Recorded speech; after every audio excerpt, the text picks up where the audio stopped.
few people there. Welcome to the Retention People's April webinar, How to Manage a Successful Group Exercise Offering, brought to you this month in partnership with Les Mills. Those of you who regularly attend our monthly webinars may recognise my voice. I'm James, a Marketing Executive here at the Retention People. I'll be facilitating today's session. For today's session, I am delighted to be joined by my colleague and the Retention People Professional Services Manager, Tamara Bailey, and also delighted to be joined by Les Mills Regional Customer Experience Manager for the South of England, Carl McCartney. Many of you will be familiar with Tamara, having attended our January webinar, How to Make the Best Possible Start with Your New Members, through working with her in her role at the Retention People or at any other point in her 18-year career within the health and fitness industry. Tamara's job at the Retention People is to oversee the global delivery of account management, helping our customers to provide exceptional member experiences through utilising our software solutions. Tamara is also a fully qualified Les Mills instructor, giving 3 classes per week. She does this alongside working full-time here at the Retention People. Carl has been working within the health and fitness industry now for almost 20 years, spending the last 3 at Les Mills. In his current role, Carl manages a team of 4 customer experience managers covering the south of England, providing Les Mills customers in the region with support and advice on sales, marketing and program launches, etc. Carl is also a key part of Les Mills Insight series, so he is regularly delivering presentations both online and at events, sharing the latest group exercise research and best practice. As always, we welcome your questions throughout the session. If you just pop those into the question box on the right-hand side of your screen, I will collate those and pose them to Tamara and Carl at the end of the presentation. Just a bit of housekeeping before I hand over to Tamara and Carl. I just wanted to check that everyone can hear me and that you can all see the title slide of the presentation with a picture of Tamara and Carl on it. So just to check the audio is working, if I could just ask everyone to click the button which says raise your hand. So you should find that on the dashboard on the right hand side, and then I can just get an idea of everyone who can hear me. If you are having any issues with sound or visuals now or during the presentation, please just use that question box to let me know, and I'll do my best to sort that out for you. Okay, so Tamara, I think you were kicking us off. Over to you. Fantastic. Thanks, James, and thanks everybody for joining us this afternoon or this morning, depending on where you are in the world. So just before kicking off the session, just to introduce a little bit of the background to the partnership between TRP and Les Mills. As you will all be very aware, there's been a growing disruption in the market through the introduction of low-cost clubs, boutique offerings, and the increase in the use of technology for exercise. So the demand on clubs to deliver exceptional experience has never been greater. So the relationship between TRP and Les Mills is one that's grown significantly over the last 2 or 3 years. So our research findings and the Les Mills relationships beyond membership piece are very strongly aligned, and with the addition of quality software support, we're in a great position to really help the industry deliver that exceptional experience and tackle the real retention battle. So with that in mind, many of you will know by now TRP have been conducting the largest ever single study of health and fitness members, based currently here in the UK, and we call it our TRP 10,000 study. So imagine being able to track a single member through every stage of their member journey, from their reasons to joining, the activities they take part in, the service they receive, but also what delights and frustrates them, and then be able to see what difference all of these things actually make on their retention. Now imagine doing that for over 10,000 members, and you'll get a feeling for what we've been doing with our TRP 10,000 study.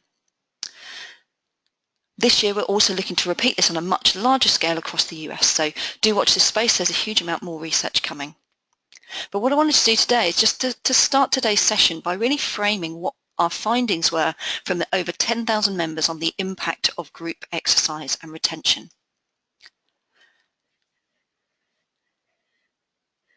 So this is what we know so far. Firstly, group exercise attendees are the least likely members to report multiple club history. What that means is they're less likely to move from club to club. They find a club and they stay there for a much longer term. We know that 70% of long-standing members, and by that we mean they've been a member of a club for 3 years or more, 70% of those people are participating in group exercise. They are much more likely than gym-only attendees to attend regularly, and we know attendance is a key factor for retention. And interestingly, it's much more consistent for age, so it appeals to all ages much more than gym-only tend to be much younger members. Swim activities, for example, tend to be older. So there's a huge impact of group exercise on retention. What also was quite interesting to see were some other factors such as making friends. So the community was really important. People that made friends at their club were 40% less likely to cancel.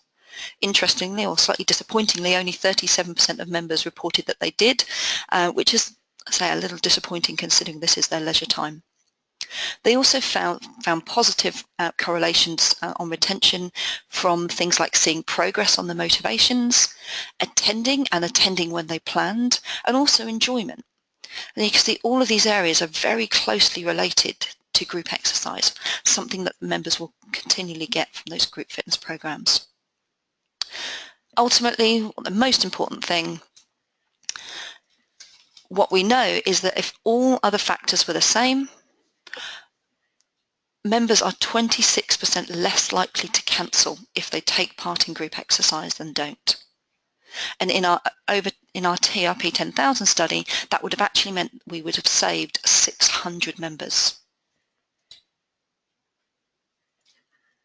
However, while we know and we can now prove the impact of group fitness, we're still failing to fully maximise its potential. 75% of members report gym visits compared to 55% reporting group exercise, even though we know gym-only users have the lowest retention. We know 52% of members report taking part, only 52% of members report taking part in more than one activity. So almost half of our members are not maximising the opportunities at our facilities. Another very concerning fact is that while long-standing members, we know that long-standing members are more likely to report taking part in group exercise. They're 87% more likely than members within their first 6 months.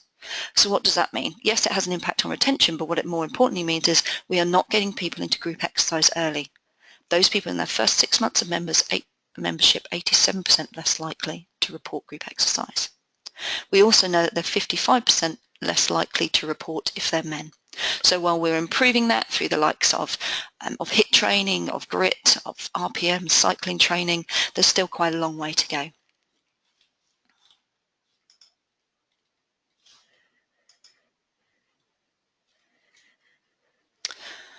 Also, when we track member attendance, we can see that almost 30% of members report no attendance at all in at least one of their first 3 months of membership. So this lack of engagement then gradually worsens through the following months until by the 12-month point, only 45% of members are showing any attendance at all. So we clearly have an ongoing retention challenge, and we're clearly not maximising some of the really important tools at our disposal. So as James said at the top of the session, we are very happy to have Carl McCartney with us today to share some of his experience and knowledge on the common challenges and mistakes made by clubs in group fitness management, and importantly, talking about what are the key factors that operators can apply to overcome some of these. So as global leaders in group fitness, Les Mills have worked with over 16,000 clubs worldwide. Over 2,500 of these are here in the UK, in Carl's territory. So I know, Carl, you've got some powerful insights into what actually is happening out there in clubs. So can you share with us what you think are the top 3 challenges or mistakes when it comes to delivering great group fitness experience? Absolutely, thank you, Tamara. So the first challenge that we're going to discuss today is the recruitment and training of great instructors. Unfortunately, unless we have a great instructor team, it's very, very difficult to run a successful group exercise program. And we know that this is the biggest challenge that clubs face around the world, simply due to the demand for group exercise. As Tamara has already alluded to, the interest in group exercise is definitely there. We know that 6 out of 10 people join fitness facilities specifically looking for group fitness, and in many scenarios it's down to the lack of instructors or instructors in certain programs that lead to a deficiency, for want of a better word, on a group fitness timetable. So the recruitment of great instructors is absolutely fundamental, but it's not just down to the initial recruitment phase, it's down to the ongoing training and development. Too many times we see certain programs launched in facilities that have a limited initial onboard training for those instructors, whether it be half-day or a one-day training. And in order to ensure the best group fitness programming, it needs to ensure that there is a constant ongoing education, quality assurance, upskilling process within every single program. And by doing this, by creating a team of great instructors, you can enhance your group fitness offering and offer something that's much more attractive to a wider percentage of your membership rather than the vocal minority that we see in many, many fitness facilities around the world. So recruiting good instructors is absolutely the number one reason, but when we step into our second reason, or our second challenge, it's about maximising the opportunities in space. When we look at the majority of fitness facilities that are created, the group exercise studio is very much the best kept secret in many facilities, and quite often it's built on a much smaller scale than the demand requires. So later on in the presentation we'll talk about some of the effective benchmarks from facilities around the world that are showing the most profitable return with regards to group fitness. But here in this slide it's very much talking about the three main offerings that you'll have within a facility, from group fitness into the cardio area and also the weights and functional zones that you have. And this slide here, it breaks down the contribution per metre squared in pounds sterling based on the overall area that's associated with each of those spaces. So as you can see here on the far right hand side, we look at some of the inputs, whether it be membership, wages and depreciation, and conceptually it is quite apparent that group fit and also a virtual offering has a much higher wage structure than maybe the cardio or the weights area. But when we break down the revenue that it produces with regards to the number of visits for group fitness versus the area that's allocated to group fitness, we can see that the contribution is much higher than cardio and for weights. So this is about building the biggest space that you possibly can for group fitness. If the demand is there, if there is a interest within group fitness, then it's absolutely fundamental that fitness facilities look to increase the size of their group fitness offering to cope with that demand. And in many scenarios, some of the best, most profitable clubs in the world are building much bigger group fitness studios and decreasing the size of their gym floor, cardio and weights area as well. So it's about maximizing this space as best you can.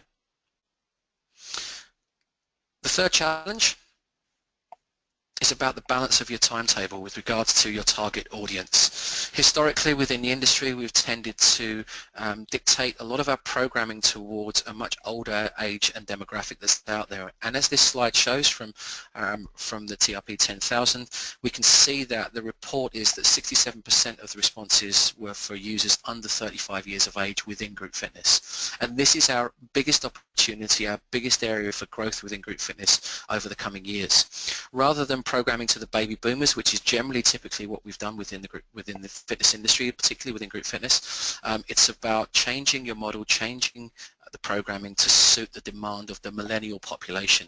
So looking at more HIIT training, looking at other aesthetically based programming that participate in and see results quite quickly. It's got to be quite self-gratifying pretty quickly in terms of the results that are achieved, and also looking at more time-efficient methods of training. One of the biggest challenges and threats to the fitness industry right now is that the millennial population are looking outside of the typical fitness facility for methods of training, whether it be through CrossFit, through the boutique gyms, or even the budget sector, stepping out away from traditional fitness facilities because of a lack of programming based on their goals and their needs.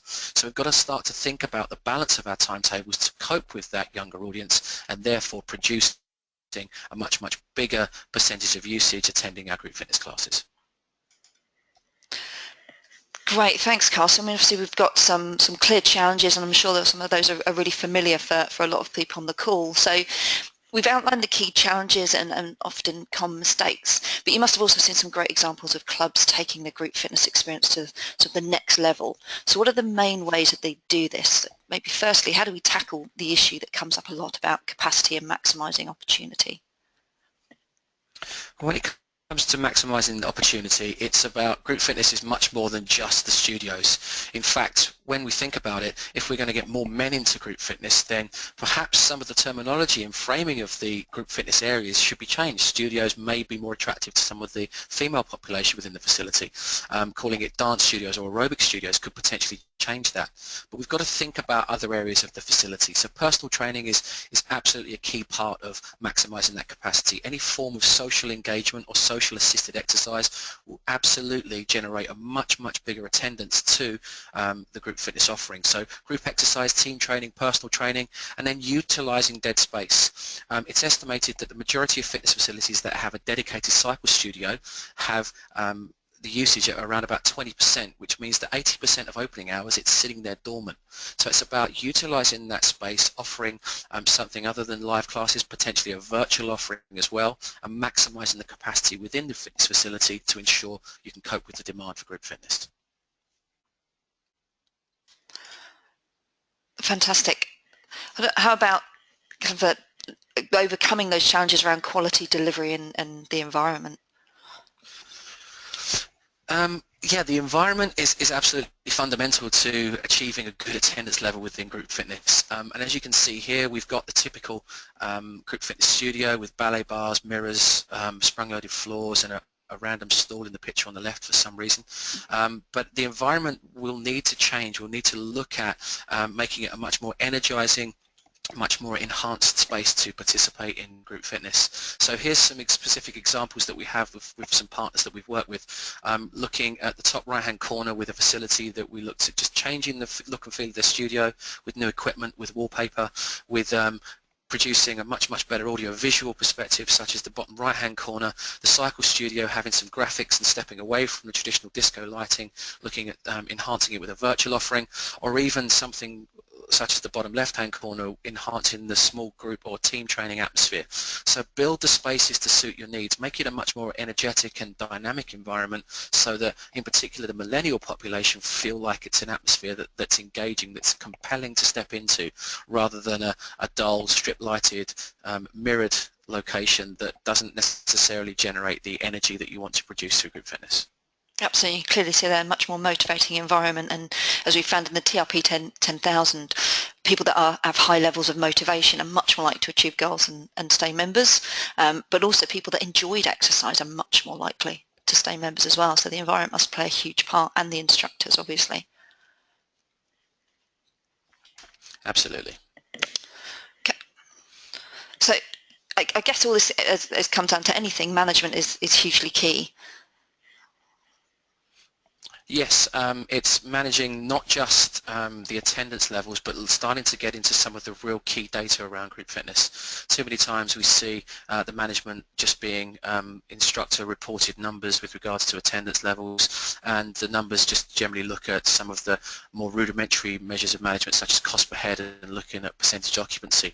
But to really utilise group fitness on a much more strategic level and analyse the data, we need to look at it on a much larger scale. So some key performing benchmarks that have been set from some of the best performing facilities around the world is that around about 70% of your overall usage should be through some form of social or assisted exercise, either through group fitness, group exercise, which on our chart on the screen right now, through to 15% personal training and maybe 5% of small group training. We know that 90% of exercisers will prefer to work out in a group, and by providing around about 70% of your users an option to participate in some form of social or assisted exercise, it's really going to set yourselves above and beyond the competition, and also build a much stronger foundation for retention over a much larger period of time, as Tamara has already alluded to. But you can't manage these numbers unless you really get into some of the data and understand some of these benchmarks that you're looking to achieve. The 50% of group exercise attendance needs to fit around space that you've allocated. In many facilities there isn't enough provision of timetable or a large enough space to cope with that demand. So maybe this is a benchmark to set over the next 3 to 5 years with maybe a 2 to 3 or even 5% uplift year on year to achieve that overall goal, enhancing the space and building the space that you have allocated. So as I said before, sorry Tamara. No, you go, Carl. Okay, so as I said before, it is about effective tracking of the numbers. So it isn't just about recording the attendance on a day-to-day, week-to-week, month-to-month basis. It's about analysing the data and really getting under the skin of what's working and what isn't within the facility. Les Mills have partnered with the retention people, in particular, to create the software Club Count, which gives a real true insight into trends, analysis, and exactly what's going on within your facility around the group fitness model. So we can report on the numbers on a week-to-week basis, absolutely, but and also looking at things such as the efficiencies in return on investment, the most successful program, genre splits of the program itself, and track that data so you can make informed strategic decisions around the growth of your group exercise program to maximize results over a period of time. Fantastic. Thanks, Scott. And I know just you touched on there the genre split, and I know that's something that you guys at Les Mills advise. Could you give us sort of a bit of an outline of what the ideal genre split might be for the types of programming? Absolutely. So through our tracking, we survey a number of facilities 3 times a year. The last report was just under 2,000 facilities around the globe, and we found that 81% of attendance is driven by 6 key genres to group fitness. One being strength and weights, the second being cycling, martial arts, mind and body, dance, and also core training. And what we advocate is that when we look at the balance of the timetable, around about 81% of the attendances, if they sit within those 6 key genres, you'll find there's this real true balance to the timetable, so you're programming effectively to the right demographic. Now, a percentage split that we can use as benchmarks, however, provided that the benchmarks are there or thereabouts, maybe within 2 to 3%, you can start to look at where some of the gaps are within your timetable, just doing some very quick genre analysis, something that we do with a number of our club partners here within the UK, and giving you some more options to enhance your offering by looking at some of the gaps that's on the timetable. Great, thanks, Carl. So there's a huge amount of really useful information there, I'm sure, for people to take away, but I think it might be good to just summarise with maybe 3 key takeaways.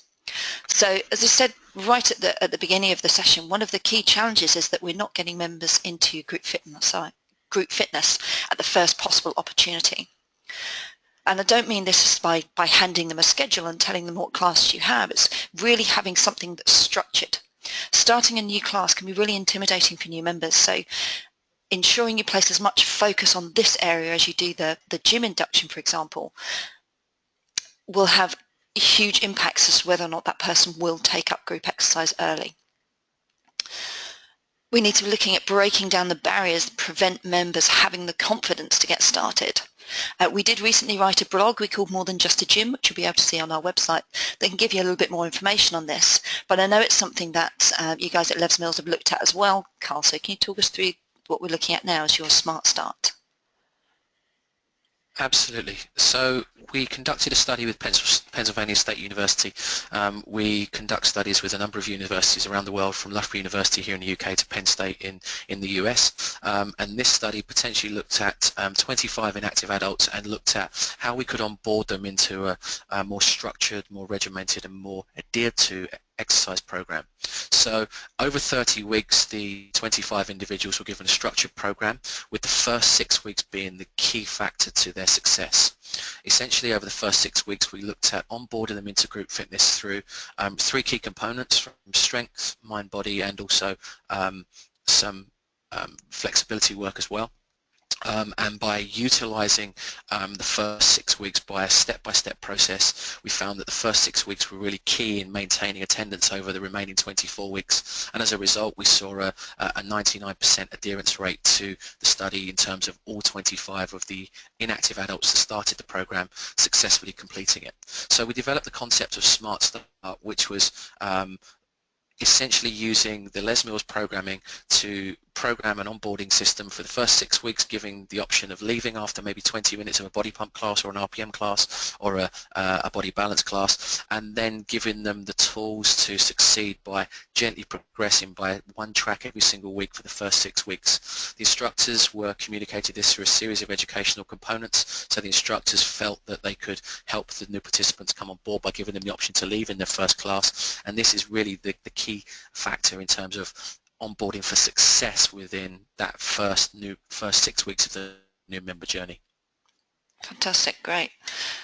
Thanks, guys. Secondly, we also talked about understanding your target market, and as we looked at before, and this is something that at the retention people, we do huge amounts of research and individual audits into clubs, and find anything as we look between 2/3 and 80% of members actually do fit this millennial bracket, this 18 to 34 year either age or even mindset. Those people are much more technologically connected, expect great experience instantly, and that's been really reflected in this high move to boutiques no longer being niche and being quite popular.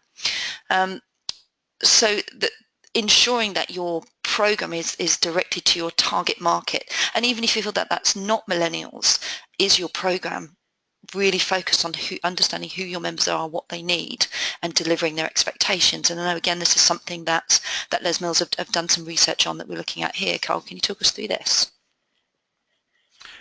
Yes, definitely. So programming to your target market is understanding who your potential members are or potential users are. Too many times when we speak to facilities, they'll send out a survey to their existing group exercise members, and that does nothing other than build a timetable for those that are already participating and already generating a wide amount of interest within your group fitness program. So we stepped back and thought, in terms of the millennial population, what is it they're looking to do? What types of activity are they looking to perform? And through some market research we did with AC Nielsen in 2013, we've come up with some of the results that you see on screen right now. 81% of millennials, the age 18 to 34-year-olds, would exercise it, or they would like to. So there's a definite latent demand there within that potential age group to provide some form of exercise provision. 76% of regular exercisers that we surveyed were in the millennial age bracket, and the 50% of exercisers doing gym type activities are millennials. And when we look at the types of activities that they're participating in, fitness class activities ranks very, very highly within that potential age group.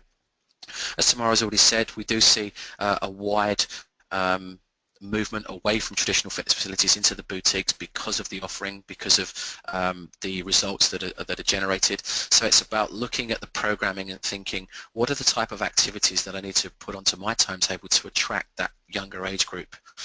Much pleasing programs, things with results that are achieved on quite a short-term basis, are definitely the method in terms of promoting activity to the younger age group, the millennial population. But as Tamara said, it may be that your membership base isn't necessarily made up of the millennial age group, but if it is, step away from what you're currently doing and look at offering more HIIT-based or more time-efficient based 30-minute programming that's going to be more attractive. If it isn't the millennial population, then look at some of the programming that you're offering and think, what is it that we could do to enhance the experience, enhance the results that people are achieving within that different age group. Fantastic, thanks, Carl.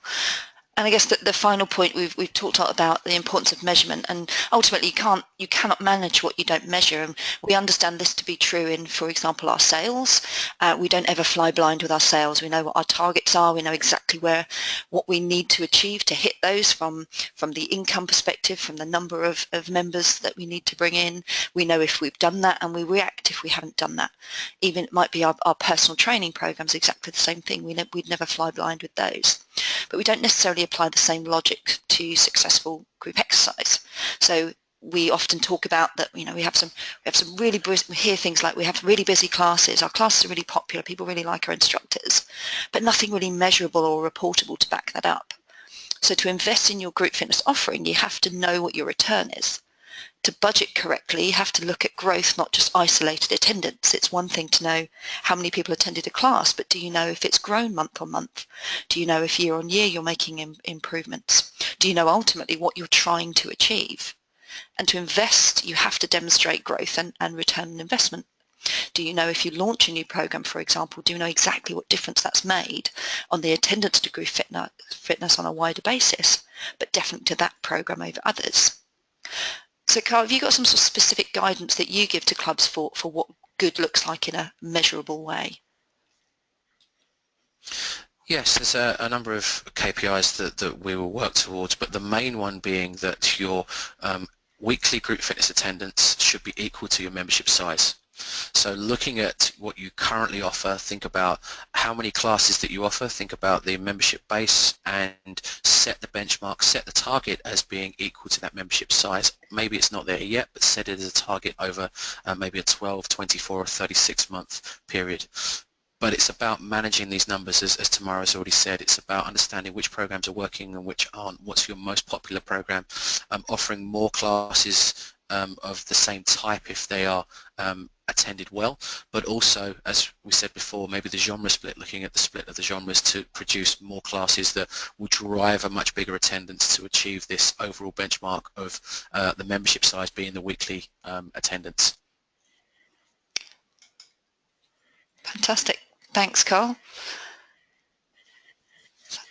So hopefully we've given you a huge amount to think about and to take away, but as James said at the beginning, we would love to open up to any questions that you might have for myself or Carl or both of us. I believe there are a few coming through, so have you had any questions so far, James? Yeah, so yeah, obviously we'd like to welcome anyone else who's got any questions, just to send them in now via that question box on the right hand side of your screen. So a couple of that have come in already, and things that I've been thinking about actually as we've been going through. So the weekly group exercise attendance figure that you just mentioned, Carl, how have Les Mills come to that conclusion, and what should that look like, if that makes sense?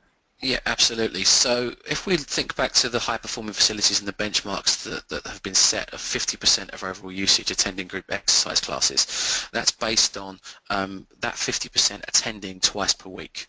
Now we know that group exercise attendees attend more per week than potentially gym-only users, sometimes up to 3 times per week more. But if we can set the benchmark at 50% of the overall usage and they attend twice a week, then that should equal the overall membership size. That also balances what we found, just referring back to attendance with the TRP 10,000 study. We found that that the threshold for attendance is twice a week. Obviously more for health and progress benefits is fantastic, but from keeping a member in a habit, people that attended twice a week were again almost 40% less likely to cancel. So having that group exercise offering and making sure they're attending twice a week is really key to get them into a habit and keeping them coming back week after week. Okay, brilliant. And the benchmark slide, could we go back to the benchmark pie chart and just I'm just interested to from your experience, Carl, are clubs, in the UK that you're working with, or maybe in a wider scope, is this benchmark being met at the moment, do you think? Absolutely. So provided that the group exercise area is big enough and there is a offering that maximises the space through a virtual offering as well as a live offering, 50% of overall usage participating in group exercise is absolutely achievable. It is something that requires work. It won't happen overnight. It's a constant build over a period of time, and in many situations the facilities that achieve this benchmark do develop their group fitness area to create more space, to build bigger studios, to maybe build additional studios, or reduce the size of some of their cardio or weights areas to cater to that demand as well. So it is absolutely achievable, but it is a benchmark that is something that's put up there as the gold standard from our perspective. Maybe 35% or 40% should be a short-term goal, but 50% is definitely achievable, provided that the right focus and attention is given to group exercise. And I think as we've already referred to, sorry, James, just say as we've already referred to, I think thinking about group fitness as obviously those studio, the class of the traditional is hugely important, probably where the majority of this will come from, as it's showing here. But particularly where we've got capacity issues, how can we look at other areas that bring people together? It's that idea of community, people exercising together, getting that support, and building friendships that actually creates much more adherence, much more loyalty to the club as well. So there are other ways that you can maximise this that don't necessarily have to be reliant on just studio space, as Carl's referred to. Yeah, that answers my question. The next question, I noticed that we used the word induction in the presentation. What are your thoughts on that term as a way for describing that initial appointment that you have with a new member? You've probably picked me up on one of my pet peeves, actually, James. It is something that I know in the clubs that I managed, it was something that I tried to eradicate completely, and people got press-ups for using the word induction because it can be really intimidating, or it can give a connotation to that. It feels like quite an intimidating to be booked in for an induction. Sounds quite clinical and potentially intimidating. But also it kind of implies what we're doing is showing them how things work. And this idea of introducing people to your club is much more about making them feel welcome, giving them confidence, letting them know what they can expect, what's going to happen. And the secondary of how things work is the follow-up to that. But also the induction often in experience is very much focused on, people say they want to join the gym, so the introduction they'll get to the club is often based around the gym, and the group exercise is almost like a secondary. So when there are so many things that are new for a new member, the facility itself is new, so just finding out where things are is a real challenge and can be quite intimidating. If you add on top of that exercises that they don't feel confident in delivering, you add on top of that then a large studio with lots of people they perceive to know what they're doing, with exercises that they don't know what they're doing, and also the idea of committing. Once I'm committed to that 30, 45, 60 minute, whatever it might be, can be quite a huge barrier to overcome. So it is really important that introduction, that orientation, welcome, however we want to frame what that looks like, actually really introduces them to all of the offerings there are within the facility with equal focus. And as Carl's mentioned from through the Smart Start, just being able to say to somebody, it's okay just to come along to the first 4 tracks of a class, the first 20 minutes of a class. But also looking at making sure we're introducing them to the instructors, showing them the studio, maybe getting some of the fitness team trainers to take them through some of the techniques they might expect to see in a class. So anything that can strip back anything that might be intimidating or overwhelming will really help them take that first step into group fitness, because we know it reduces their risk of leaving and dropping out by at least 26%.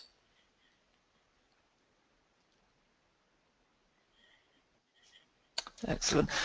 Just the one last question that's come in. Obviously, if anyone else has a last-minute question, just fire that in now. But I think one for Carl. I think you mentioned the 6 class types that were most popular or most important. What could you remind us of those? Yeah, 6 key genres. So when we looked at the attendance levels, 81% should be made up of these 6 key genres, 81% of attendance rather. So strength and weights, indoor cycling, mind and body, martial arts, dance, and core-based activities. They're the 6 that have been the most commonly attended within those programs and should generate the biggest attendances. But I forgot to mention as well that HIIT training is fastly becoming a worldwide trend in terms of attendance, so potentially adding additional HIIT training opportunities into the timetable will enhance the offering longer term. Is there any of those sort of evenly spread as a balance, those 6 genres, Carl, or is is there one type that would be predominant, or is there a balance, a sort of almost an amount, a percentage that's assigned to each of those? Percentages assigned. Strength and weights and indoor cycling at around about 21%, and then it will decrease from martial arts and mind body, then dance being the next level, and then core being lower down the list at around about 8 or 9%. So looking at strength and weights at cardio and cycling, being the top 2 and then decreasing. However, as I said, if anybody wants some more information, I'm happy to send out some more detailed information on those 6 key genres so that we can look at some timetable analysis and look at the opportunities for growth. Excellent. So, just on that, Sophie's asked about your attack type classes. Which genre would they fall into?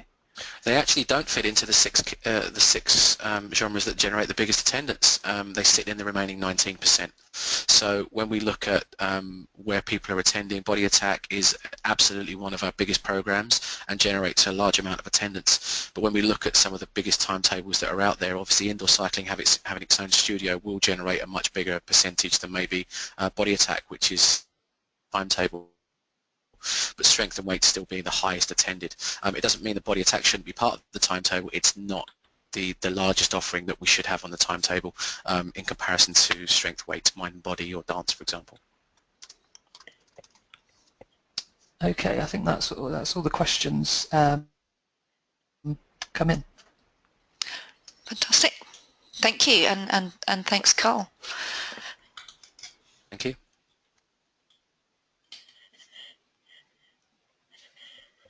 So I obviously we've tackled some questions along the way, which have been great. Thank you for sending those in.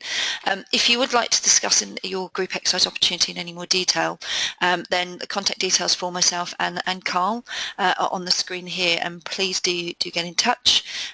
For myself, probably more on a wider group sort of retention and customer experience benefits, anything more specifically around, so we just talk about the genres, etc., or really delivering the great group fitness specific experience, and Carl would happily take any calls or any contact from you if you want to get in touch. There are going to be a series of webinars coming up from ourselves and from the team at Les Mills. So you'll see on the screen here some dates to put into your calendar to find out a little bit more specifically from the Les Mills team on what on their experience and their knowledge around group fitness. And you will also be able to join us for our next month's webinar held on the 24th of May, and we're really pleased to have representative from Edinburgh Leisure to share some of their best practice from a really successful leisure trust who are doing fantastic things in the area of customer experience and retention. So thank you very much for joining us today. We hope you've enjoyed the webinar, and a huge thank you again to Carl for joining us. That's been fantastic and some really useful information. We will be recording the webinar, and we will send this out to all of you who have registered and attended. If you do have any questions today, please do get in touch afterwards. Otherwise, we'll stay on the webinar for another minute or so in case anybody does have any follow-up questions. But otherwise, thank you and enjoy the rest of your day.